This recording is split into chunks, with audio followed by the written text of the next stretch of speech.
Hello everyone, this is Ankur Kumar and welcome you to Unfiltered English. This is the first video of our spoken English series, and in this video I am going to answer all those common questions that usually come to your mind when you start learning English. जैसे कि सबसे पहला question हमारे मन में आता है, what is English? English आखिर है क्या? क्या ये सिर्फ लैंग्वेज है या फिर कुछ और है? वो भी देखेंगे हम लोग। दूसरा क्वेश्चन आता है, why should we learn it? आखिर पढ़े क्यों इसको? क्या ये इतना जरूरी है? इसके बिना काम नहीं चल सकता है क्या? वो सब हम देखेंगे। और तीसरा जो सबसे ज्यादा इंपॉर्टेंट है, how should we learn it? इसमें मैं आपको एज ए बिगिनर आपको कैसे स्टार्ट करना है उसका स्ट्रेटजी या रोड मैप कह लो आप, वो मैं स्टेप बाय स्टेप बताने वाला हूँ। और सबसे लास्ट चौथा क्वेश्चन हमारे मन में आता है, when should we learn it? इसको कब पढ़े? तो इसका आंसर बहुत ही सिंपल है, अभी से स्टार्ट करो। क्योंकि वो जो हम लोग कहते रहते हैं ना, कल से करेंगे कल से करेंगे, वो वाला कल कभी आता ही नहीं है, और जो बीत गया उसको आप ला नहीं सकते हो। तो जो आपके पास प्रेजेंट में समय है उसका यूटिलाइज करो और आगे बढ़ो। But before we get into all this, I want to tell you two things. The first one is why I created this channel. मैंने ये चैनल बनाया क्यों? देखो, इसके पीछे बहुत ही सिंपल सा रीजन था। मैंने देखा आज भी बहुत सारे लोग इंग्लिश को लेकर स्ट्रगल कर रहे हैं, क्योंकि उनको कोई भी प्रॉपर और स्ट्रक्चर्ड वे में बताने वाला है ही नहीं, जिस कारण से उनका कॉन्सेप्ट क्लियर नहीं होता है, फिर उनको इंग्लिश भारी लगने लगता है। तो इसमें आपकी कोई गलती नहीं है। मान के चलो कोई आपको गाड़ी का चाबी दे दिया और चलाना सिखाया ही नहीं, तो आप कैसे उसको चलाओगे? पॉसिबल ही नहीं है। तो आपको यहाँ पे टेंशन नहीं लेना है, मैं आ चुका हूँ, बहुत ही ईजी वे में हम लोग इसको पढ़ेंगे, ठीक है। और the second one is why I named it unfiltered English. मैंने अपने चैनल का नाम अनफिल्टर्ड इंग्लिश क्यों रखा? तो इसके पीछे बहुत ही फनी सा रीजन था। मैंने देखा आजकल लोग ओरिजिनलिटी से भाग रहे हैं, चाहे वो सोशल मीडिया हो, चाहे वो रियल लाइफ में हो, कहीं पे भी देख लो आप। सोशल मीडिया का एग्जांपल ले लेते हैं। अगर आप कोई भी फोटो या वीडियो डालने जाओगे, 75 को फिल्टर का ऑप्शन देता है। लड़का सब तो उसको यूज ही नहीं करता, उसके लिए बना ही नहीं है वो। लेकिन लड़की लोग को देखो, पहले तो 1 आध किलो मेकअप लगा लेगी, उसके बाद फिल्टरों लगा देती है। सामने वाला तो कंफ्यूजन में रहता ही है। हमको लगता है कभी कभी खुद कंफ्यूज हो जाती होगी, मेरा ही फोटो है क्या? तो इस तरह से हो चुका है। रियल लाइफ में आप देख लो, शादी का एग्जांपल ले लेते हैं हम लोग। मेकअप आर्टिस्ट सब लड़कियों का इस तरह से मेकओवर कर रहे हैं आजकल। अगर आप उस लड़की को शादी की रात में देखोगे और दूसरे दिन अगर वो अपना फेस धो ले और उसके बाद देखोगे, तो आपको पहचान में ही नहीं आएगी। आपको पूछना पड़ सकता है, तुम ही थी क्या कल रात में? तो लड़कियों के लिए मेरा एडवाइस है, देखो शादी से पहले क्या करना ना, तुम लोग एक टैटू बनवा लेना और शादी के रात में लड़का को दिखा देना वो टैटू, जिससे उसको अगले दिन पहचानने में दिक्कत नहीं होगा, ठीक है। तो हम लोग इंग्लिश के साथ ऐसा नहीं करने वाले हैं। जो रियल इंग्लिश है, जो प्रैक्टिकल लाइफ में यूज होता है, उसको हम लोग पढ़ेंगे विदाउट फिल्टर, ठीक है। तो without any further ado, let's get started. तो पहला क्वेश्चन है, व्हाट इज इंग्लिश? इंग्लिश आखिर है क्या? तो इसका बेसिक सा आंसर है, इंग्लिश एक लैंग्वेज है। और लैंग्वेज क्या होता है? मीडियम ऑफ कम्युनिकेशन होता है। जैसे अदर लैंग्वेजेज हैं, संस्कृत हो गया, मराठी हो गया, तमिल हो गया, तो इसमें भी वही सारा चीज़ है, ग्रामर है, वोकेबलरी है, प्रोनाउंसिएशन है। लेकिन जो इंडिया है और जो अदर पोस्ट कॉलोनियल कंट्री है, उनमें सिर्फ इसको लैंग्वेज की तरह नहीं देखा जाता, इसको एज ए कैरियर स्किल देखा जाता है, स्टेटस सिंबल की तरह देखा जाता है। तो इसको पढ़ना बहुत ही जरूरी हो जाता है अगर आप इस तरह से देखोगे तो, और पढ़ना भी चाहिए सबको। तो उसके कारण भी हम लोग जानेंगे कि why should we learn English. तो इसके बहुत सारे कारण हैं, एक एक करके उसको हम लोग बताएंगे। लेकिन उससे पहले थोड़ा सा हम लोग इसकी हिस्ट्री और ओरिजिन के बारे में जान लेते हैं। आखिर इतना स्प्रेड हुआ कैसे, किसने किया, तो इसके बारे में हम लोग जानते हैं। इसके पीछे कोई और नहीं, अंग्रेज ही है। इंग्लैंड के एक छोटे से शहर से स्टार्ट हुआ था 5th सेंचुरी एडी में, और आज आप देख सकते हो ऑल ओवर द वर्ल्ड ये स्प्रेड हो चुका है। अगर आप 5th सेंचुरी एडी इंग्लिश की बात करो तो आज की इंग्लिश से बिल्कुल अलग है। अगर आप अंग्रेज को भी दे दोगे पढ़ने के लिए, वो भी नहीं समझ पाएगा। तो बहुत सारे वर्ड्स समय के साथ साथ अपडेट हो चुके हैं, जो पुराने थे उसको हटा दिए गए, नए को जोड़ा गया।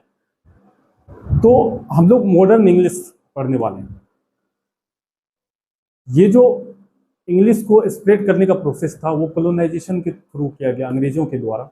जैसे इंडिया हो गया, अफ्रीका हो गया, अमेरिका हो गया, कनाडा हो गया, इन सारे देशों में। लेकिन अंग्रेजी को एक अलग ही लेवल पे बूस्ट मिला जब अमेरिका सुपर पावर बना वर्ल्ड वॉर 2 के बाद। क्योंकि वो अंग्रेजी को डिप्लोमेटिकली यूज करने लगा। बहुत सारे वर्ल्ड ऑर्गेनाइजेशन जो हैं उनमें इंग्लिश को ऑफिशियल लैंग्वेज बना दिया गया। पॉप कल्चर में इसको बढ़ावा दिया गया, जिसके कारण बहुत सारे कंटेंट इंग्लिश में बनने लगे और उसको कंज्यूम करने के लिए लोगों ने सीखना स्टार्ट किया। इकोनॉमिकली ज़्यादा स्ट्रांग होने के कारण वहाँ पे जॉब अपॉर्चुनिटीज आए, तो लोग वहाँ पे जाके जॉब करने लगे। लेकिन उनको इस प्रोसेस के दौरान अंग्रेजी सीखना पड़ा, क्योंकि आप अगर जा रहे हो दूसरे जगह जॉब करने के लिए तो आपको वहाँ के लैंग्वेज आना चाहिए। तो इन सब कारणों के कारण इंग्लिश एक ग्लोबल लैंग्वेज बन के उभरा। और अगर आज के डेट में आप देखोगे तो 70 प्लस ऐसे कंट्रीज है जहाँ पे अंग्रेजी को एज ए ऑफिशियल लैंग्वेज बोला जाता है, और 100 से ऊपर ऐसे कंट्री है जहाँ पे as a second language use किया जाता है। इंडिया भी उसमें से एक है, यहाँ पे भी हम लोग यूज करते हैं इंग्लिश को एज ए ऑफिशियल लैंग्वेज। लगभग 1.5 बिलियन लोग अंग्रेजी बोलते हैं। तो अगर आपको उन लोगों से कनेक्ट होना है तो आपको अंग्रेजी सीखना पड़ेगा। जैसे मैं एक एग्जांपल लेता हूँ, अगर आप सोशल मीडिया पे कोई भी कंटेंट, मान के चलो ट्विटर ही ले लेते हैं, ट्विटर पे अगर जाके आप कोई भी ट्वीट करते हो, हिंदी में करते हो, तो उनका अपना व्यूअर्स है। लेकिन अगर आप इंग्लिश में करते हो तो वो all over the world spread होगा। तो इन सब कारणों से अंग्रेजी का एक तरह से वर्चस्व बढ़ा। और दूसरा, इंडिया में कैसे स्प्रेड हुआ ये देख लेते हैं हम लोग। सेम प्रोसेस जो मैंने बताया आपको, कॉलोनाइजेशन के समय इसे किया गया। लगभग 1600 ईस्वी के आसपास ये अंग्रेज भारत आए और बोला सिविलाइज्ड बनाना है। और सिविलाइज्ड बनाने के चक्कर में आपको विश्वास नहीं होगा ये लोग कितने सिविलाइजेशन को निपटा चुके हैं। और आयरनी देखो, जो लोग स्टूल डिस्चार्ज करने के बाद धोते तक नहीं है, वो दूसरे देशों को सिविलाइज बनाने निकले थे। जो हमेशा मारधार में लगा रहता है, पहले भी वर्ल्ड वार 1 देख लो, वर्ल्ड वार 2 देख लो, उसके बाद 75 वो लड़ाई लड़ा ये लोग, इसके बाद अभी भी लड़ रहा है। और हम लोग को देखो, जो वसुदेव कुटुंबकम पे चलता है, उसे ये लोग सिविलाइज करने निकले थे। आश्चर्य। तो 200 साल तक लगभग इन्होंने लूटा इंडिया को, 64 ट्रिलियन डॉलर। आपको विश्वास नहीं हो रहा होगा, लेकिन ये लूट के लेके गए। लेकिन कुछ महानुभाव इंडिया में बैठे हुए जो हमेशा बोलते रहते हैं अंग्रेज ने ये किया तो वो किया। मतलब हम लोग कितने भोले हैं यार, क्या ही बोले उन लोगों को, रहने दो जो है। तो उनका इन्फ्लुएंस लैंग्वेज पे भी पड़ा, कल्चर पे भी पड़ा। तो हम लोग को सिर्फ लैंग्वेज सीखना है, कल्चर आप लोग देख ही रहे हो कैसा है, ठीक है। तो अभी हम लोग जो मेन का रीजन्स हैं उसको हम लोग जानेंगे। जैसे पहला रीजन मैंने बता दिया कि ग्लोबल लैंग्वेज है। अगर आपको ग्लोबली कनेक्ट करना है तो डेफिनेटली इंग्लिश सीखना ही पड़ेगा, तो ये पहला रीजन हो गया। दूसरा रीजन क्या? Language of education. आजकल अंग्रेजी मीडियम का बहुत हवा बना हुआ है, सब कोई को अंग्रेजी मीडियम में ही पढ़ना है, चाहे घर में पैसा हो या ना हो। गार्जियन का अलग ही माइंडसेट बना हुआ है, तो उस कारण से आपको सीखना पड़ेगा। क्योंकि अगर इंग्लिश आप सीखे रहोगे तो ईजी होगा, आपको वहाँ पे दिक्कतें नहीं आएंगी, क्योंकि मोस्ट ऑफ टेक्स्ट बुक जो है वो इंग्लिश में ही रहता है। आपको पढ़ने में आसानी होगी, लेक्चर्स आपको देखने में आसानी होगी। तो ये एक कारण है। तीसरा कारण क्या है? Boost your career. Definitely career को बूस्ट मिलेगा, आप अब्रॉड में जाके जॉब कर सकते हो, यहाँ पे भी अपॉर्चुनिटी आपको ज़्यादा मिलेंगे, जॉब रोल ज़्यादा बेहतर मिलेंगे। तो ये सब कारण है। आप देख लो, बिजनेस का जो है लैंग्वेज, डिफॉल्ट लैंग्वेज वो इंग्लिश हो गया। चाहे उसकी जरूरत है या नहीं है, फिर भी इंग्लिश में ही इंटरव्यू लेगा।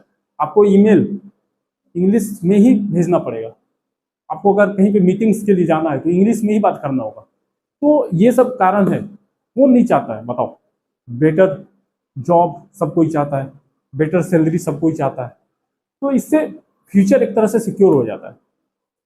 और चौथा जो रीजन हम लोग देखते हैं कि language of internet and take.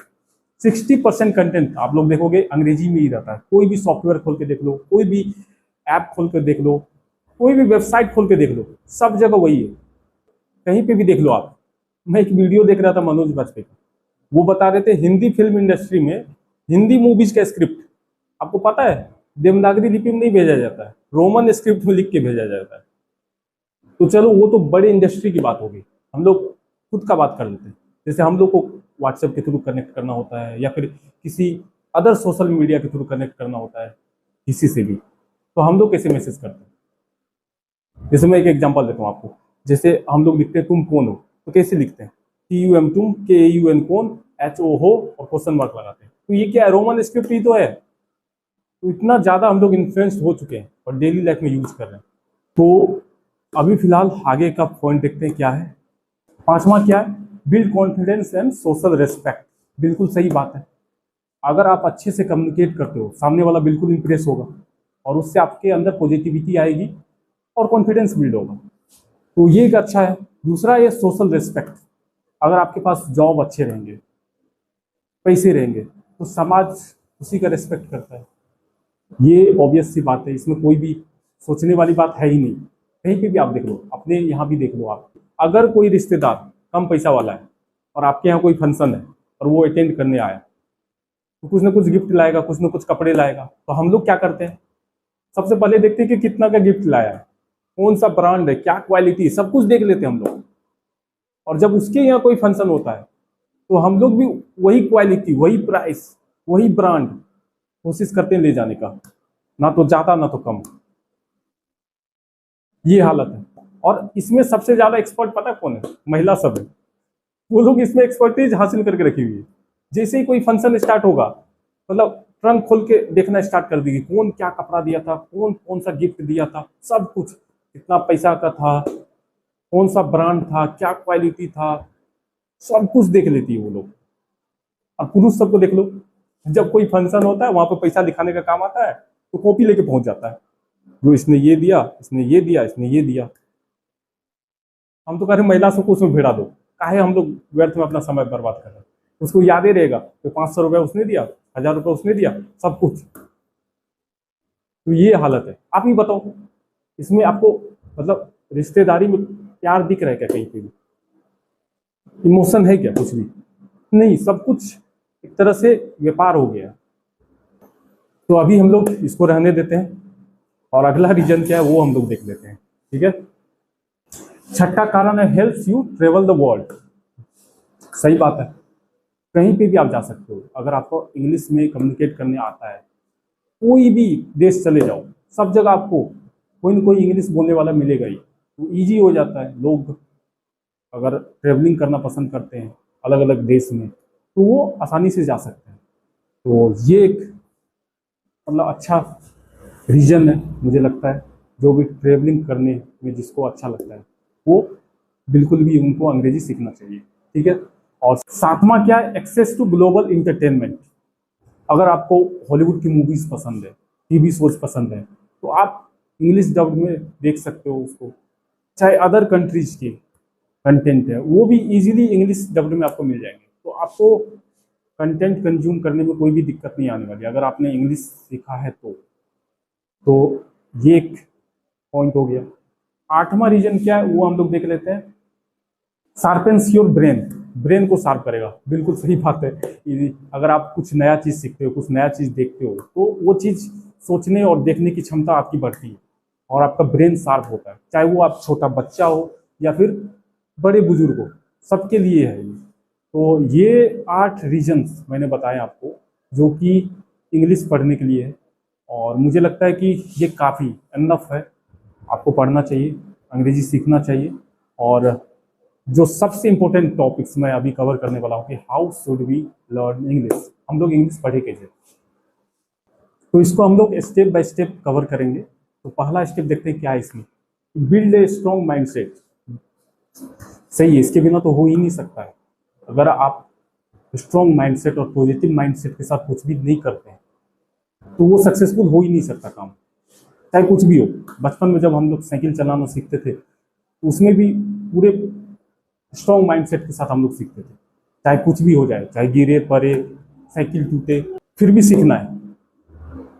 कभी कभी डांट भी पड़ता था घर से, पिटाई भी लग जाता था, लेकिन फिर भी हम लोग सीखते थे। तो इंग्लिश भी स्किल की तरह ही है, इसको भी सीखना है। हो सकता है मिस्टेक होगा, कुछ लोग जज भी करेंगे, तो आप लोग को उसके चक्कर में नहीं पड़ना, उसको जज करने दो। तो वैसे भी लड़का लोग का कोई टेंशन ही नहीं, वो लोग का माइंडसेट पूरा क्लियर होता है, किसके पीछे जाना है, किसके पीछे नहीं जाना है, कहाँ तक जाना है, कहाँ पिटाने का चांस है, कौन सा होटल बुक करना, सारा कुछ क्लियर होता है। इसमें भी वो क्लैरिटी लाओ, ठीक है, इंग्लिश में भी। और बिहारी सब तो और खतरनाक होता है भाई, एक बार जब माइंडसेट बना लिया तो फिर जब तक करेगा नहीं तब तक छोड़ेगा नहीं। आपने एक स्टोरी सुना होगा, दशरथ माझी का, उन पे मूवी भी बना था। तो उनके साथ क्या होता है ना कि उनका गाँव होता है और बीच में पहाड़ होता है एक, और उधर मार्केट होता है, मेन मार्केट। अब सब लोग पहाड़ पार करके जाते थे जब भी जाना होता था। एक बार उनकी पत्नी बीमार होगी, अब उनको लेके जा रहे थे और बीच रास्ते में ही उनका देहांत हो गया। अब वो उसी दिन डिसाइड कर ली, नहीं इस पहाड़ को तोड़ के रास्ता निकालना है तो निकालना है, चाहे कुछ हो। अब उनके पास कुछ था नहीं, घर में हथौड़ा पड़ा था छोटा सा, लिए और चल दिए। तो जब वो तोड़ रहे थे ना, तो गाँव वाला सब उसको पागल समझता था, कैसे तोड़ेगा ये अकेले, साथ भी नहीं दे रहा था कोई। लेकिन उसको फर्क नहीं पड़ रहा था, क्योंकि उसका गोल डिसाइडेड था, तोड़ना है तो तोड़ना है। तो उनका एक डायलॉग है उस फिल्म में, बहुत ज्यादा फेमस हुआ था वो डायलॉग। जब वो एक दिन बहुत ज्यादा थक गए थे, तो आराम करने के लिए घर पे चले गए। तो जब लौटे वहां से, तो पहाड़ को देख के बोल लेते, क्या लगा था नहीं लौटेंगे, गलत, जब तक तोड़ेंगे नहीं तब तक छोड़ेंगे नहीं। ये वाला डायलॉग बहुत ज्यादा फेमस है। तो इंग्लिश के साथ भी ऐसे ही करना हम लोग को, जब तक सीखेंगे नहीं तब तक इसको छोड़ेंगे नहीं। और अगर सीखने के दौरान कभी कभी अगर गलती होता भी है तो उसको सुधारना है, ना कि बंद कर देना है। ओके, तो दूसरा स्टेप देख लेते हैं क्या है, लिसनिंग एंड स्पीकिंग। सुन के और बोल के कैसे सीखे, ये मैं एक एग्जांपल से आपको बताता हूँ। आप अपने परिवार में हो या किसी और के परिवार में देखा होगा, छोटा बच्चा सब वो कैसे सीखता है, उसको कोई ग्रामर सिखाने जाता है क्या? नहीं, वो क्या करता है ना, जो अगल बगल आसपास के लोग शब्द बोलते हैं उसको वो क्या ऑब्जर्व करता है, कैच करता है और धीरे धीरे बोलने लगता है। लेकिन इस प्रोसेस में उसको बहुत लंबा समय लग जाता है, क्योंकि वो छोटा है। लेकिन हम लोग अभी उससे कई गुना ज्यादा कैपेबल हैं। तो हम लोग ज्यादा सुन सकते हैं, ज्यादा देख सकते हैं, ज्यादा बोल सकते हैं, ज्यादा प्रैक्टिस कर सकते हैं। तो बहुत कम समय में ये हम लोग सीख सकते हैं। लेकिन अब देखना क्या है, सुनना क्या है, इतना सारा कंटेंट है, अगर आप कंज्यूम करने जाओगे तो 100 जन्म भी कम पड़ जाएंगे। तो सब कुछ नहीं देखना है, जो रेलिवेंट चीज है उनको देखना है। आपको जो भी अच्छा लगता है वो देखो, लेकिन ज्यादा मत देखो। जो काम का है वही देखना है। अभी मैंने क्या क्या देखा था अपने इंग्लिश सीखने के दौरान, वो मैं बता देता हूँ आपको। देखो, सबसे पहले आपको, अगर आप बिगिनर हो तो कार्टून से स्टार्ट करो, कोई सा भी कार्टून। मैंने उसे द सिम्पसन्स देखा था, तो वो बहुत ही फनी है, आपको बहुत इजीली समझ में आएगा। तो वहाँ पे इजी सेंटेंसेस यूज किए गए हैं। बच्चों के लिए बनता है कार्टून, ऑब्वियस सी बात है, थोड़ा बहुत सेंटेंस इजी होते हैं उसमें, तो आप उसको देख सकते हो। दूसरा क्या है, टीवी शोज देख सकते हो। टीवी शोज में बहुत सारे टीवी शोज अवेलेबल है, जो भी आपको अच्छा लगता है वो देखो। लेकिन मैं यहाँ पे रिकमेंड करूंगा फ्रेंड्स, क्योंकि मैंने इसको कई बार देखे हैं, सचमुच ही बहुत ही फनी है। और सारे के सारे कैरेक्टर से आप एक तरह से लगाव हो जाएगा आपको। बेस्ट परफॉर्मेंस इन लोगों का, चाहे वो डायरेक्शन हो, चाहे वो राइटिंग हो, सब कुछ अच्छा है इसका। तो आप इसको देखो, अच्छा लगेगा आपको। जब भी आपको खाली समय मिलता है, मूड ऑफ रहता है, तो इसको देखना स्टार्ट करो, इससे अच्छे से सीखोगे आप। तीसरा क्या, आप मूवीज देख सकते हो। मूवीज में ढेर सारे मूवीज अवेलेबल है, जो भी आपको पसंद है वो देखो। लेकिन ज्यादा इस सब में समय बर्बाद नहीं करना। मैंने जो बोला, इस ट्रैप में आपको नहीं फंसना कि सब कुछ देखना है। जो अच्छे कंटेंट है उसको सिर्फ देखना है। और चौथा क्या कर सकते हैं हम लोग, न्यूज देख सकते हैं। न्यूज में मैंने यहाँ पे पलकी शर्मा का डाला हुआ है, आप भी चाहो तो देख सकते हो। वो करंट इवेंट और वर्ल्ड अफेयर्स के बारे में बताती है। अगर आपको अच्छा लगता है तो सुन सकते हो, मैं कभी कभी सुनता हूँ। और पांचवा क्या कर सकते हो, आप लोग स्पिरिचुअल गुरु को सुन सकते हो। यहाँ पे मैंने सदगुरु का लगाया हुआ है, ये स्पिरिचुअलिटी के बारे में, लाइफ स्टाइल के बारे में बताते हैं, तो आप जाके देख सकते हो अगर आप इंटरेस्टेड हो तो। यहाँ पे एक सीरीज भी आता है, यूथ एंड ट्रूथ करके, वहाँ पे क्वेश्चन के आंसर दिए जाते हैं इनके द्वारा। थोड़ा लंबा होता है आंसर, लेकिन आप लोग को अच्छा लगेगा, क्योंकि बहुत इजीली ये सामने वाले को बता देते हैं। तो आपको सीखने में बहुत ही ये मदद करेगा। साथ ही साथ हम लोग पॉडकास्ट सुन सकते हैं। पॉडकास्ट में बहुत सारे पॉडकास्टर अवेलेबल है, आप यूट्यूब पे किसी का भी सुन सकते हो, लेकिन इंग्लिश में सुनना उसको। आपको अगर सुनना है, जो रोगन का भी सुन सकते हो। मैं कभी कभी समय मिलता है तो मैं इसका देखता हूँ, क्योंकि यहाँ पे बड़े बड़े इन्फ्लुएंसर आते हैं, वो अपने लाइफ एक्सपीरियंस के बारे में बताते हैं, तो सीखने को मिलता है बहुत कुछ।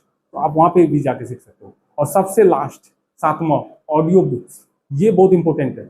आपको जब भी खाली समय मिले, जैसे आप खाना बना रहे हो, या फिर टहलने जा रहे हो, कहीं मार्केट जा रहे हो, एक्सरसाइज करने जा रहे हो, तो वहाँ पे ईयरबड्स लगा के सुनना है।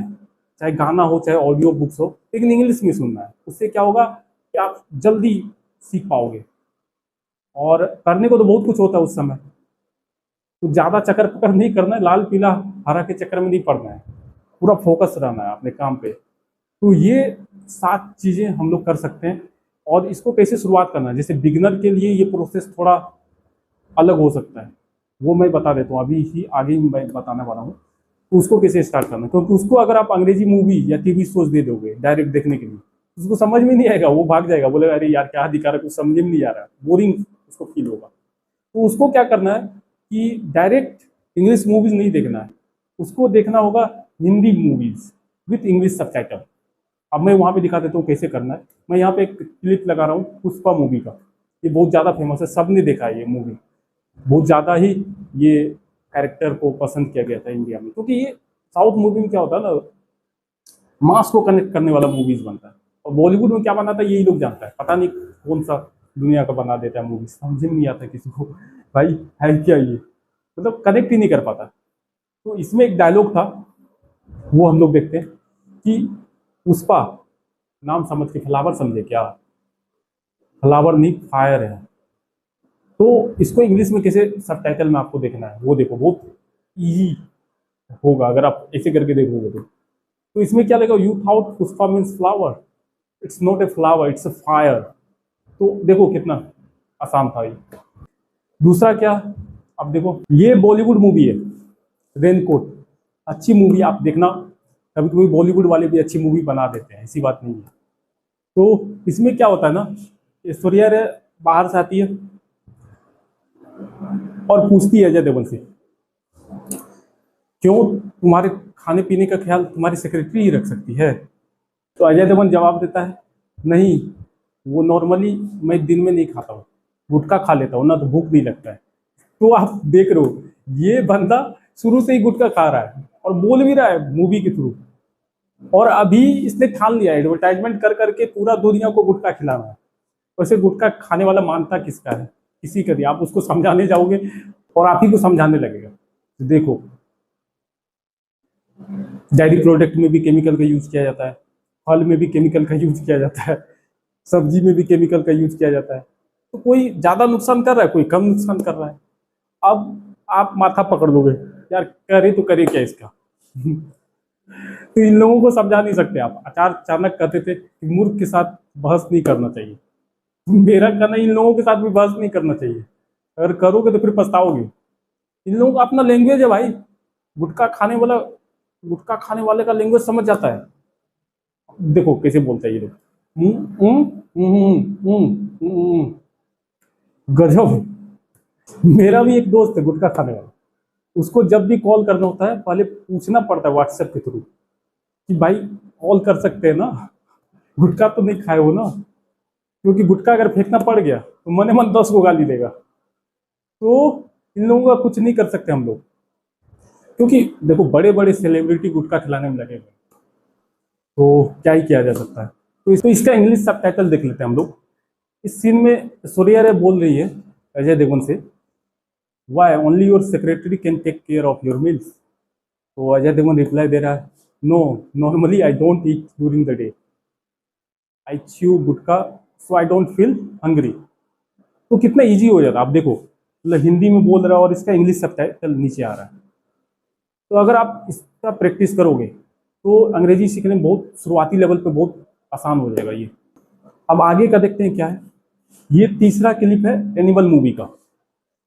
ये मूवी को सबसे ज्यादा क्रिटिसाइज किया गया, और कौन क्रिटिसाइज कर रहा था आप सबको पता है, सारे फेमिनिस्ट मिलकर कर रहे थे, भाई क्या बना दिया यार ये, मतलब लोगों को ऐसा लग रहा था जैसे कोई दुखते नस पे पैर डाल दिया हो, इस तरह से छटपटा रही थी वो लोग।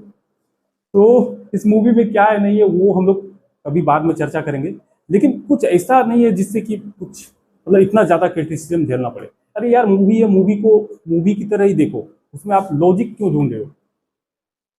फेमिनिस्टों का तो समझ में आता है उसका दर्द क्या था, लेकिन लड़कों का क्या था दर्द भाई, उसमें लॉजिक ढूंढ रहा है वो। पुलिस नहीं कहीं दिखा, इतना ज्यादा कैसे बंदूक चला रहा है, खुलेआम मर्डर हो रहा है, कहीं कुछ नहीं। अरे आप एक मिथुन चक्रवर्ती का मूवी आपने देखा होगा, उस साइकिल को शील्ड बना के गोली चला रहा है, उसमें कौन सा लॉजिक है ये बात बताओ आप, कौन सा मूवी में लॉजिक है। अगर आप ढूंढने जाओगे तो कहीं नहीं मिलेगा। तो एज ए इंटरटेनमेंट ही हम लोग देखते हैं। फेमिनिस्टों का तो अलग ही रहता है भाई, उसका रोना वो खत्म नहीं होगा कभी भी, हमेशा फ्रीडम फ्रीडम करते रहते हैं। अब कौन सा फ्रीडम चाहिए, अब कौन फ्री है भाई, ये भी तो बताओ। सब कोई अपने काम से बंधा हुआ है, कोई रिश्तेदारी से बंधा हुआ है, कोई अपने सपनों से बंधा हुआ है, सपना पूरा करना है, बड़ा सा गोल है, उसके पीछे लगे हुए हैं। और जो समझता है कि बाबा लोग सबसे ज्यादा फ्री है, मुक्त है, तो उसकी भूल है। हम बता देते हैं बाबा लोग और बंधा हुआ है बंधन से। उनको सुबह सुबह उठ के ठंडा पानी से नहाना है, भगवा कपड़ा पहनना है, तिलक लगाना है, भजन कीर्तन करना है। अब मोक्ष कहाँ पे मिलेगा, वहां जाके मरना भी है, उसका भी टेंशन है उसको। बनारस बनारस जाना है कि कहीं और जाना है, ये सब सेलेक्ट करने में लगे हुए हैं वो लोग भी। तो फ्री कोई नहीं है यहाँ पे, लेकिन इनको फ्रीडम चाहिए। हमको लग रहा है एक ही बस फ्रीडम बचा हुआ इन लोगों का, वो है मर्डर करने वाला, क्योंकि उसमें पकड़ा जा रही है ना। देखते हैं वो कब मिलेगा, अभी तो मुश्किल है। हमारे संविधान में तो कोई ऐसा प्रावधान नहीं है अभी तक, देखते हैं आगे क्या होता है, कुछ भी हो सकता है अगर ऐसा ही चलता रहा तो इस सीन में अनिल कपूर बेटा का रोल प्ले कर रहा है और रणबीर कपूर पिता का रोल प्ले कर रहा है। और अनिल कपूर बोल रहे हैं वहां पे तो पापा पापा पापा, तो रणबीर कपूर रिप्लाई दे रहे हैं कि सुनाई दे रहा है, मैं बहरा नहीं हूँ। अब इसको इंग्लिश सबटाइटल में देखते हैं क्या लिखा हुआ है। अनिल कपूर का रोल जो है वो बोल रहे हैं पापा पापा पापा। उसके बाद रणबीर कपूर का रिप्लाई आता है I can hear you, I am not deaf. तो आप देख रहे हो, ये जो मैंने 3 क्लिप दिखाए, इसके पीछे यही रीजन था कि आप देखो कितना आसान है ये तरीका, आप भी सीख सकते हो। अगर आप एज ए बिगिनर स्टार्ट कर रहे हो तो डेफिनेटली ये फॉलो करना। दूसरा स्टेप पे हम लोग जाते हैं कि इंग्लिश मूवी को हिंदी सबटाइटल में देखना है। जैसे यहाँ पे मैंने एक पायरेट्स ऑफ कैरिबियन का क्लिप लिया है।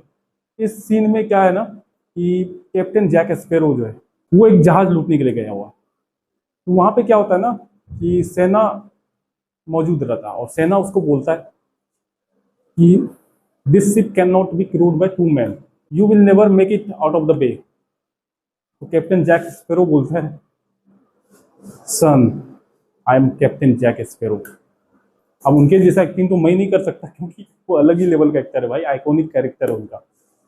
तो आप देख रहे हो, उसको अगर हिंदी में हम देखें सबटाइटल तो सेना बोल रहा है कि ये सिर्फ 2 लोग नहीं चला सकते हैं और तुम कभी भी खाड़ी के बाहर नहीं जा पाओगे। तो उसके बाद जैक स्पैरो रिप्लाई देता है कि बेटा मैं वो कप्तान जैक स्पैरो, कुछ भी कर सकता हूँ, आगे का रहता है वो।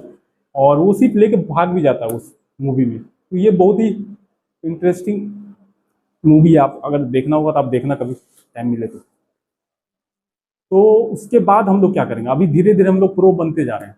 अभी अगला स्टेप पे हम लोग क्या करेंगे, English movie with English subtitle देखेंगे। तो ये द फाइनल डेस्टिनेशन का क्लिप है। लगता है मुझे ये जितने भी पार्ट हैं फाइनल डेस्टिनेशन का, उसमें से सबसे बेस्ट पार्ट ये नया वाला जो आया था वो है। उसके बाद हम लोग क्या करेंगे, विदाउट सबटाइटल देखेंगे। अब समझो प्रो बन चुके हैं हम लोग, सबटाइटल देखना ही नहीं है, अब हम लोग मूवी विदाउट सबटाइटल देखने वाले हैं। तो ये 4 प्रोसेस थे, इसको हम लोग को फॉलो करना है। पहला क्या था, Hindi movie with English subtitle. दूसरा क्या था, English movie with Hindi subtitle. तीसरा क्या था, English movie with English subtitle. और चौथा क्या था, विदाउट सबटाइटल। तो ये फॉलो करना ही पड़ेगा आपको, अदरवाइज दिक्कतें आएंगी। तो शुरुआत यहीं से करना है, ठीक है। उसके बाद हम लोग देखते हैं कौन सा स्टेप है, how should we learn English का तीसरा स्टेप है read write what you like. जो भी आपको पसंद है उसको पढ़ना स्टार्ट करो, लिखना स्टार्ट करो, चाहे किसी भी चीज के बारे में हो, खुद के बारे में ये स्टार्ट करो। शुरुआत में अपने डेली रूटीन के बारे में लिखो, जो क्या खाते हो, क्या पीते हो, क्या पहनते हो, कहाँ कहाँ टहलने जाते हो। और टहलने वक्त तो आपके पास हजारों कंटेंट रहता है, किसी को पकड़ो और लिखना स्टार्ट कर दो। अपने अगल बगल देखो क्या है, कोई दुकान है तो दुकान के बारे में लिखना स्टार्ट कर दो, कोई गाड़ी है तो गाड़ी के बारे में लिखना स्टार्ट कर दो, कोई पौधा है तो उसके बारे में लिखना स्टार्ट कर दो। जो भी दिख रहा है आपको लग रहा है नहीं इसके बारे में लिखना चाहिए, बहुत बड़े बड़े प्रोमिनेंट फिगर होते हैं, चाहे देश में हो या विदेश में हो, उसके बारे में कुछ कुछ लिख सकते हो आप। तो लिखने के लिए कमी नहीं है। शुरुआत कम से ही करना है, 4-5 लाइन ही लिखना है, लेकिन धीरे धीरे आप देखना, आप एक एक पेज लिखना स्टार्ट कर दोगे, उसके बाद तो पूरा आप बुक भी लिख सकते हो। लेकिन उसके लिए आपको कंसिस्टेंसी दिखाना होगा, ये एक दिन का काम नहीं है, इसमें समय लग सकता है। आप पढ़ने के लिए क्या करें, पढ़ने के लिए भी बहुत कुछ है, न्यूज आर्टिकल है, शॉर्ट स्टोरीज है, बहुत सारे लोगों को पसंद होता है, तो आप लोग वो कहानी पढ़ सकते हो, कॉमिक्स है। अगर आप स्टूडेंट हो तो आप एनसीईआरटी बुक्स पढ़ सकते हो, उससे क्या फायदा होगा कि आपको एग्जाम में भी काम आ जाएगा, साथ साथ नॉलेज भी बढ़ेगा। तो आपको सबसे पहले क्या करना है ना, इजी बुक चुनना है, ऐसा नहीं कि बहुत हार्ड बुक चुन लेना।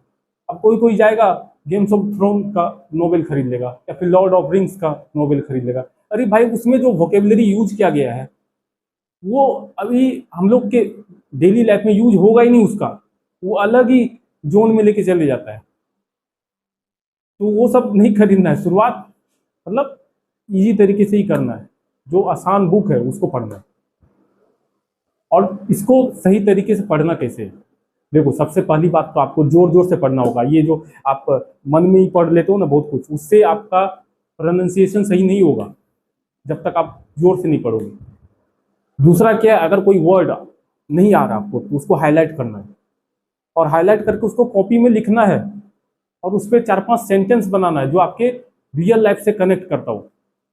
तो अगर आप ये तरीका अपनाते हो तो डेफिनेटली ये वर्क करेगा और आप जल्दी से जल्दी अंग्रेजी बोलना सीखोगे। अभी हम लोग अगला स्टेप देखते हैं क्या है। चौथा स्टेप में है बिल्ड कोर वोकेबलरी। बिल्कुल सही बात है, अगर वोकेबलरी आपको नहीं आता है तो आप बोल ही नहीं पाओगे। आपको मान चलो कुछ बोलना है और उसका वर्ड इंग्लिश में पता ही नहीं है, कैसे बताओगे, बताओ आप, नहीं बता सकते। तो इंग्लिश के वोकेबलरी को हम लोग को मजबूत करना है, उसके लिए क्या करना है, देखो टोटल रजिस्टर्ड वर्ड जो है ऑक्सफोर्ड के डेटा के हिसाब से 1,70,000 है। उतना रटना तो जिसने डिक्शनरी को कंपाइल किया वो भी नहीं रट पाएगा, तो हम लोग क्या रटेंगे। तो जो डेली लाइफ में यूज होता है वो मुश्किल से 2 से 3 हजार वर्ड होते हैं, और हम लोग को शुरुआत कितना से करना है, 1,000 से। टारगेट 1,000 रखेंगे और उसके बाद धीरे धीरे ग्रेजुअली आगे बढ़ते जाएंगे, 2,000 पे जाएंगे, 2,000 के बाद 3,000 जाएंगे। अगर उससे भी ज्यादा लगेगा तो ज्यादा हम लोग पढ़ेंगे, लेकिन शुरुआत कम से ही करना है। अब जो वर्ड है उसका स्पेलिंग कितना मायने रखता है आपको मैं बताता हूँ अगले स्लाइड में, देखना आप। यहाँ पे देखो क्या लिखा हुआ है, be aware of vehicle theft, please put double luck. Lock के बदले लक लिख दिया इसने, एक लेटर का चेंज आप देखो कि पूरा सेंटेंस का मतलब बदल जाता है। वैसे इंडिया में डबल लक भी चाहिए, उसके बिना पता चला गाड़ी कोई भी उठा के लेके निकल गया। तो ये सही है, लेकिन आप देख रहे हो किस तरह से चेंजेस आ जा रहे हैं एक लेटर चेंज होने से। दूसरा स्लाइड हम लोग देखते हैं, ड्रैगन मोम कॉर्नर लिखा हुआ। अब देखो ये ठेला वाला बेचारा पेंटर को बुलाया हुआ लिखने के लिए, और वो मोमोज के बदला मोम लिख दिया। अब वो क्या बेच रहा है, वेज मोम्स बेच रहा है, चिकन मोम्स बेच रहा है। वैसे आजकल का जो जेनजी जनरेशन है वो तो शॉर्ट वर्ड ही यूज करते हैं, उस हिसाब से तो ठीक है, चलो मोमोज को मोम बोल दिया। आजकल तो सिस्टर इन लॉ को सिल बोल दे रहा है, ब्रदर इन लॉ को बिल भी बोल देता होगा, कितना पूरा लग रहा है सुनने में। ये तो कुछ भी बोल देता है यार, शॉर्ट फॉर्म बना देता है। लेकिन चलो ठीक है, कोई बात नहीं, बोलना चाहिए, कुछ कुछ वर्ड के शॉर्ट फॉर्म भी अच्छे लगते हैं सुनने में। ठीक है, अब अगला स्लाइड देखते हैं क्या है। यहाँ पे देखो शिफ्टेड टू के बदला सीटेड टू लिख दिया। अब सीट मतलब सबको पता है क्या होता है, देख लो कितना भारी मिस्टेक है ये। तो ध्यान रखना है स्पेलिंग का कभी भी अगर आप लिखते हो तो। अगला स्लाइड देखते हैं हम क्या है। यहाँ पे देखो क्या लिखा हुआ है, यूरिन, ब्लड, स्टूल, सबको ये क्या कर रहा है, टेस्ट नहीं कर रहा है बल्कि टेस्ट कर रहा है। मतलब वो जांच नहीं कर रहा है, वो उसको चख रहा है। अब ये तो मिस्टेक नहीं, ये तो ब्लंडर है भाई, भयंकर मिस्टेक है। इसको तो अगर किसी ने देख लिया तो बड़ा दिक्कत हो जाएगा भाई। तो हम लोग को मिस्टेक नहीं करना आगे से स्पेलिंग का। अब इसके लिए क्या सही तरीका है वो भी देखेंगे हम लोग, और हम लोगों के लिए बहुत जरूरी है सही तरीका जानना भाई। लड़की लोग का क्या, उसका तो आप मेमोरी इतना ज्यादा मजबूत रहता है, आप देखोगे तो डर जाओगे। मतलब जो 15 साल पहले क्या हुआ वो भी याद रहता है वो लोग को, जो हमारे कपड़े पे कौन सी कमेंट किया था कौन, वो याद रहेगा उसको, सैंडल कौन सा पहनी थी वो याद रहेगा। सब कुछ एक एक चीज, लेकिन लड़कवा सबका वो तो मतलब एक सप्ताह पहले क्या खाया था, क्या पिया था, किधर गया था, वो सब कुछ खा पी के खत्म कर देता है। तो इसलिए मैंने 3 अप्रोच यहाँ पे बताया हुआ है, और वो सबसे बेस्ट अप्रोच है वोकेबलरी को याद रखने का। आप बिलीव करो, अगर आप ये अप्रोच के थ्रू कोई भी वर्ड याद रखते हो, कभी नहीं भूलने वाले हो, गारंटी है मेरा। तो उसको हम लोग जानते हैं एक एक करके। तो सबसे पहला अप्रोच है थीम बेस्ड अप्रोच। इसमें क्या होता है, अब देखो इसमें 4 चीजें मायने रखती है। पहला तो आपको वर्ड का मीनिंग लिखना पड़ेगा, चाहे इंग्लिश में या हिंदी में। दूसरा आपको सेंटेंस बनाना पड़ेगा उस पर। तीसरा आपको पार्ट ऑफ स्पीच लिखना पड़ेगा कि वो नाउन है कि वर्ब है कि एडजेक्टिव है कि एडवर्ब है, वो आपको मेंशन करना होगा। और चौथा क्या है, सिनोनिम्स लिखना है। एंटोनिम्स क्यों नहीं लिखेंगे, क्योंकि देखो ज्यादातर वर्ड के डायरेक्ट अपोजिट वर्ड नहीं होते, वो क्या होता है ना, उनका मीनिंग कॉन्टेक्स्ट बेस्ड होता है। तो आप लोग को वो लिख के समय अपना बर्बाद नहीं करना है, सिनोनिम्स लिखना है। और आगे धीरे धीरे जैसे जैसे आप वर्ड याद करते जाओगे, खुद ब खुद आपको पता चल जाएगा इसका अपोजिट वर्ड क्या होना चाहिए। ठीक है, तो अभी हम थीम बेस्ड अप्रोच का एक एग्जांपल ले लेते हैं। वर्ड है एडवर्सिटी। अब इसका हम लोग को क्या करना पड़ेगा, सबसे पहले मीनिंग लिखना पड़ेगा, उसके बाद उसका सेंटेंसेस बनाने होंगे, उसके बाद पार्ट ऑफ स्पीच लिखना होगा, और लास्ट में उसका सिनोनिम्स लिखना होगा। तो हम लोग इसको एक एक करके देखते हैं। सबसे पहले मीनिंग क्या है, कठिनाई है, विपत्ति है, मुसीबत है। सेंटेंस मैंने यहाँ पे क्या लिया हुआ है, we should stay strong in the face of adversity. हमें मुसीबतों के समय में मजबूत बने रहना चाहिए, ये है इसका हिंदी मीनिंग। अभी उसका हम लोग पार्ट ऑफ स्पीच देख लेते हैं। तो ये एक नाउन है। अभी आप लोग इसको गेस नहीं कर पाओगे, जब मैं बेसिक ग्रामर पूरा कवर कर दूंगा तो आप इजीली इसको फाइंड आउट कर लोगे। ठीक है, अब अगला देखते हैं सिनोनिम्स कौन कौन सा इसका। टोटल 8 सिनोनिम्स है, आप देख सकते हो। ये डायरेक्ट वर्ड है जो आप रिप्लेस कर सकते हो एडवर्सिटी से। कौन कौन सा है, हार्डशिप है, डिफिकल्टी है, ट्रबल है, मिसफॉर्चून है, सफरिंग है, स्ट्रगल है, सेटबैक है, क्राइसिस है। इसके अलावा भी था, लेकिन वो क्या था ना, कॉन्टेक्स्ट बेस्ड था, तो मैंने उसको नहीं यहाँ पे मेंशन किया हुआ। अब दूसरा अप्रोच देख लेते हैं, नेमोनिक्स बेस्ड अप्रोच। यहाँ पे इसको मिनिमोनिक्स नहीं पढ़ेंगे हम लोग, क्योंकि एम साइलेंट है, तो इसका ध्यान रखना पड़ेगा आप लोग को। आगे भी बहुत सारे वर्ड्स आएंगे, तो वो मैं बताऊंगा आपको, आप टेंशन मत लो उसका। तो इसमें क्या होता है ना बेनिफिट, आप मीनिंग तो जानते हो, साथ साथ उसको विजुलाइज कर पाते हो, और जो आप हिंट लिखते हो वो सिमिलर साउंड करता है। जैसे मैं सेम एग्जांपल लेता हूँ एडवर्सिटी का ही, देखो कितना इजी हो जाएगा इस अप्रोच से याद रखना। एडवर्सिटी, एडवर्सिटी, यहाँ पे देखो हिंट लिखा हुआ है, when life adds versities it brings adversity.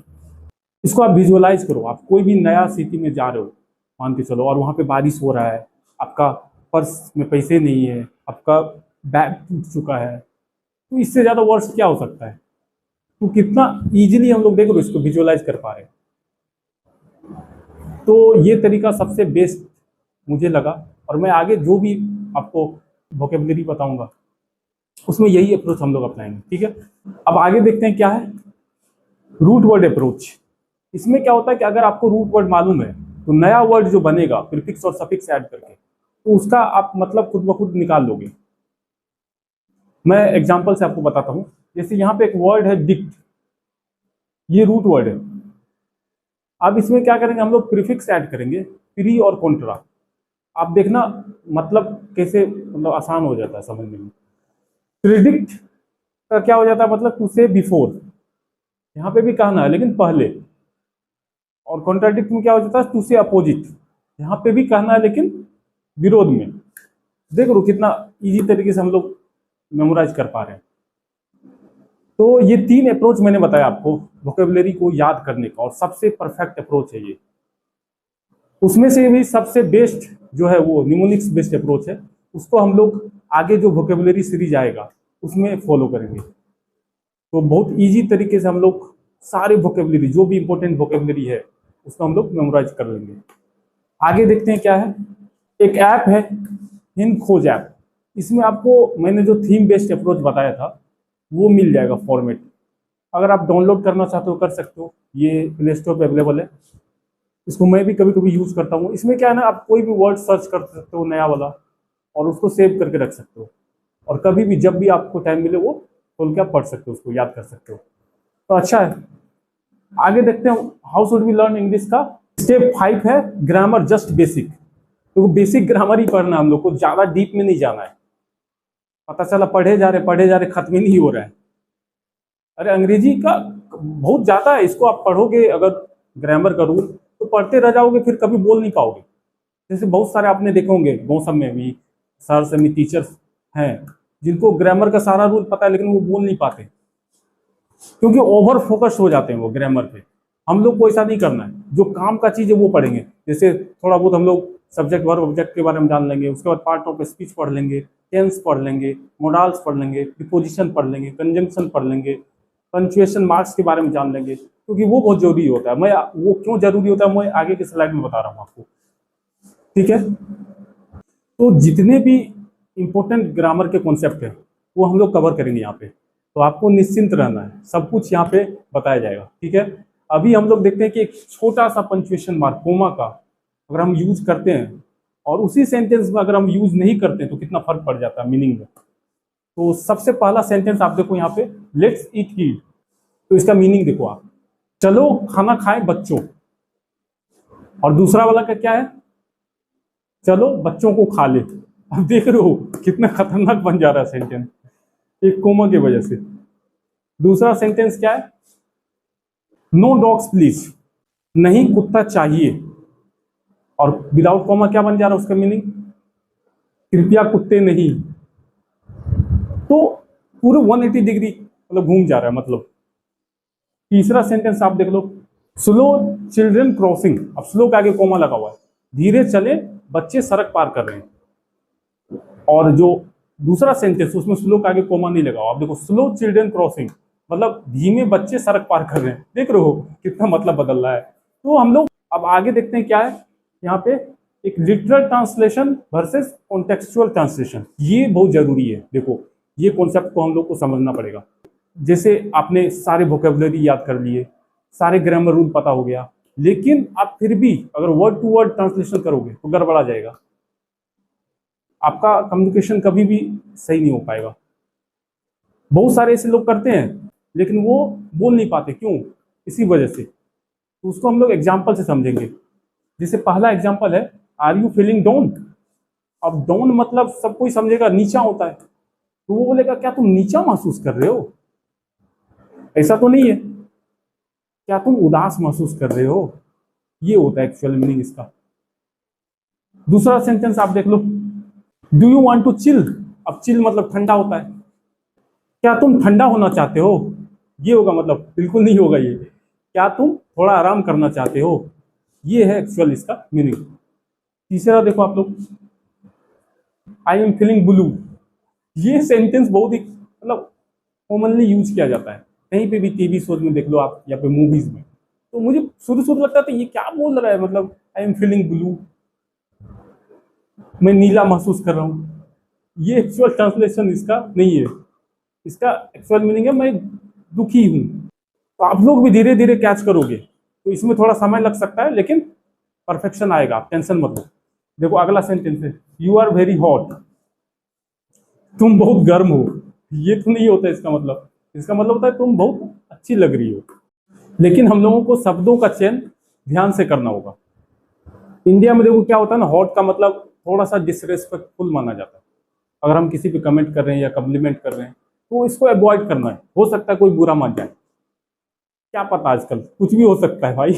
लड़की लोग का दिल बहुत कठोर होता है, भूल में मत रहना। लड़का लोग बाप वो तो देव मानुस है, इतना सॉफ्ट होता है वो विश्वास ही नहीं हो रहा है।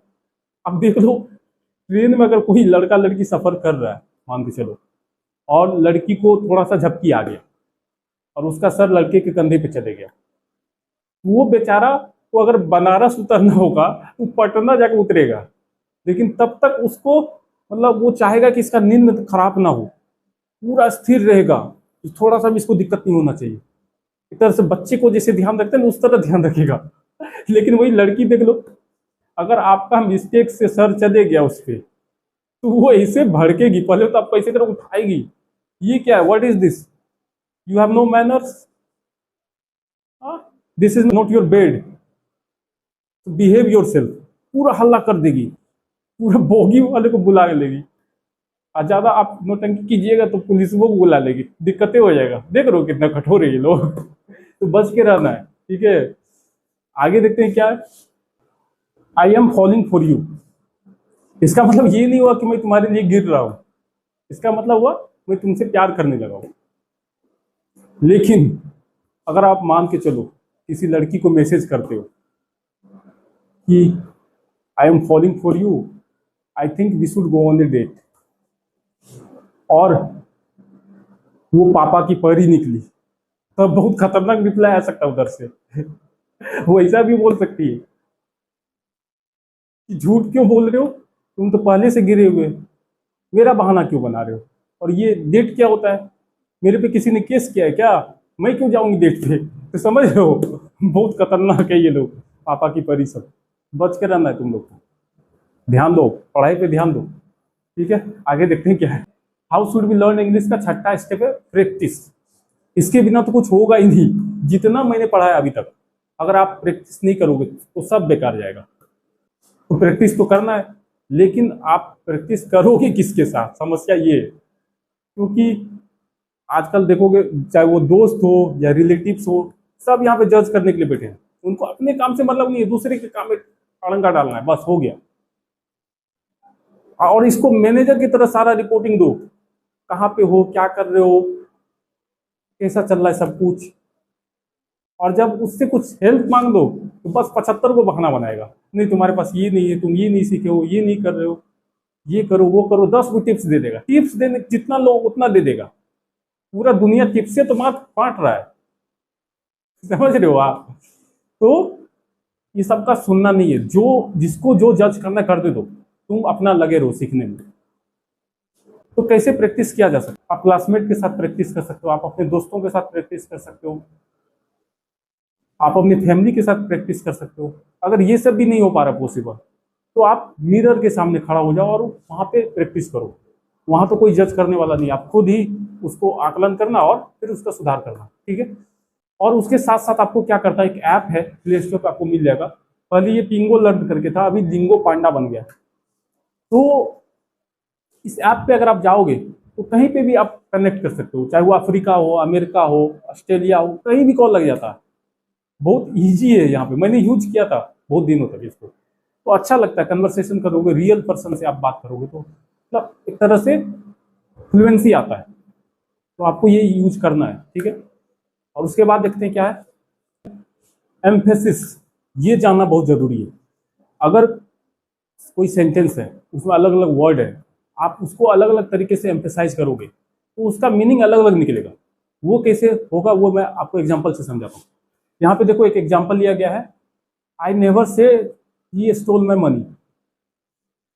मैंने कभी नहीं कहा कि उसने मेरे पैसे चुराए, किसी और ने कहा होगा। यहाँ पे हम लोग आई पे जोर दे रहे हैं, तो इसका मतलब ये निकल रहा है।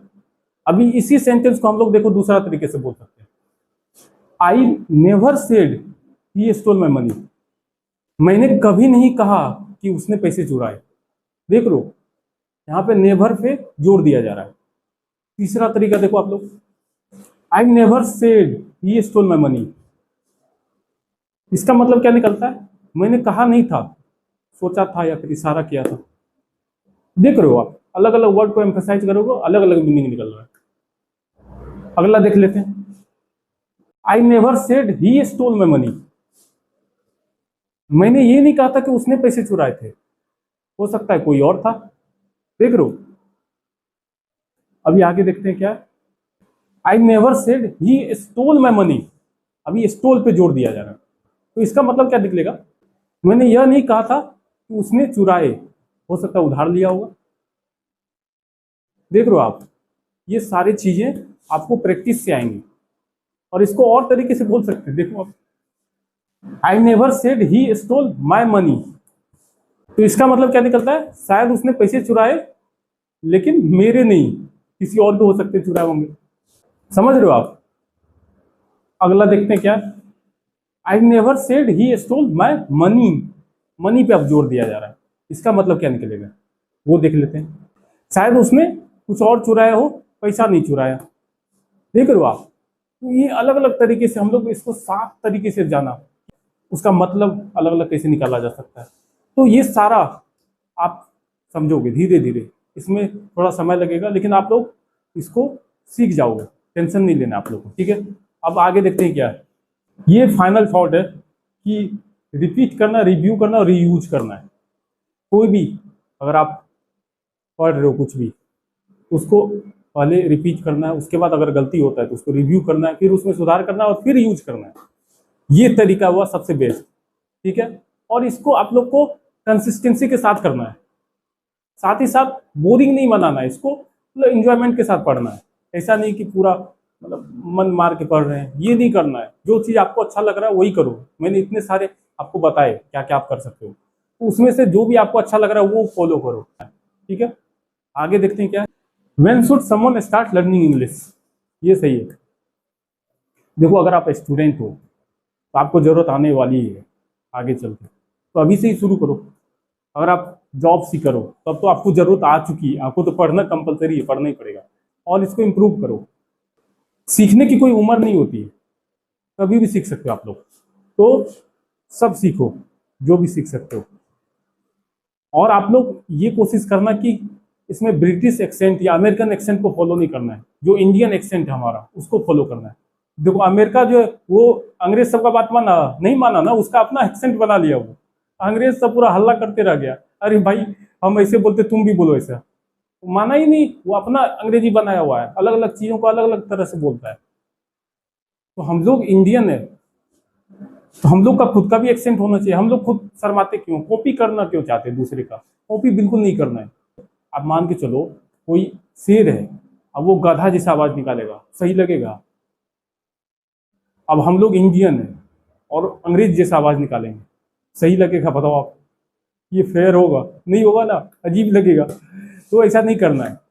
आगे देखते हैं क्या अपकमिंग लेक्चर्स, यानी कि ये फाइनल था। तो मैंने जितने सारे आप लोगों को पढ़ाया आज, वो चीज़ को फॉलो करने की कोशिश करो, बिल्कुल इम्प्रूव होगा आपका इंग्लिश और आप फ्लुएंटली बोल पाओगे। साथ साथ मैं ये भी बता देता हूँ आने वाले लेक्चर में क्या क्या मैं डालूंगा यहाँ पे वीडियो। क्योंकि वोकेबलरी का सीरीज तो आएगा ही, साथ साथ ग्रामर का भी सीरीज आएगा, तो उसके बाद हम लोग बन जाएंगे परफेक्ट, ठीक है। तो अभी के लिए बस इतना ही था। Thank you so much for watching.